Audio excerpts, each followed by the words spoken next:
So we're looking at using coordinates to draw shapes today.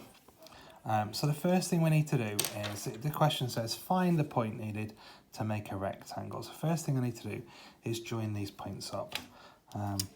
Holding my phone in one hand, it might be a little bit tricky, so I'll try my best, ideally with a ruler. So the first thing I'm going to do is draw them.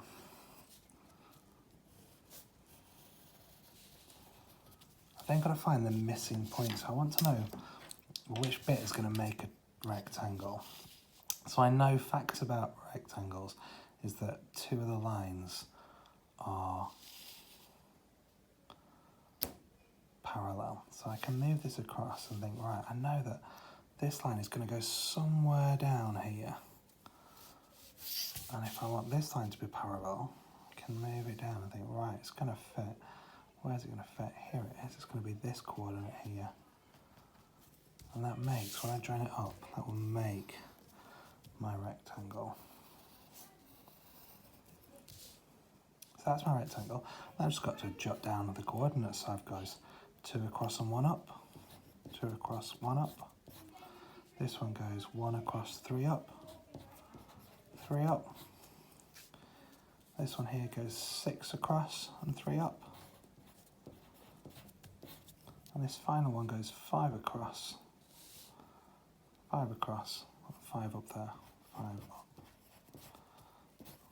So that's my rectangle complete. This one here, it's a similar question, but this time it's asking for a square.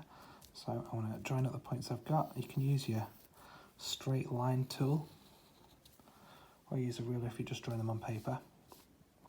Again, I've got to work out, I know that they're the same length, sides in a square, and that they're both parallel. So I know that it's going to move down here, and I can see that if I want to be the same length, I can see that it's going to fit at this point here.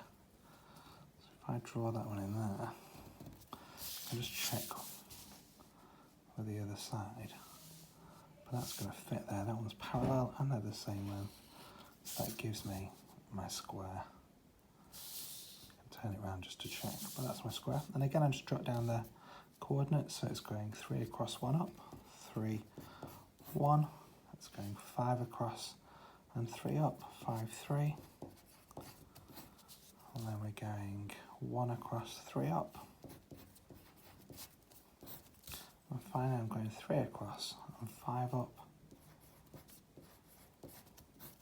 So that's that one complete.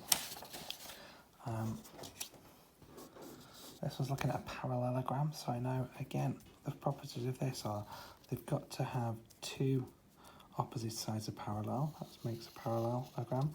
And they've got 4 sides. So I'm going to use my ruler. You can use your straight line tool. Move it across. So I know that the line is going to go somewhere down here.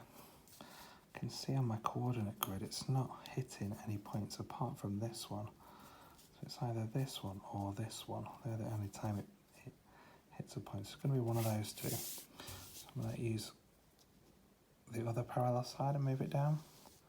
There we go. We can see that this is the point that both lines are going to meet. So I'm going to join that up. Join that one up, and I can see that's my parallelogram. And I'd pop in all the coordinates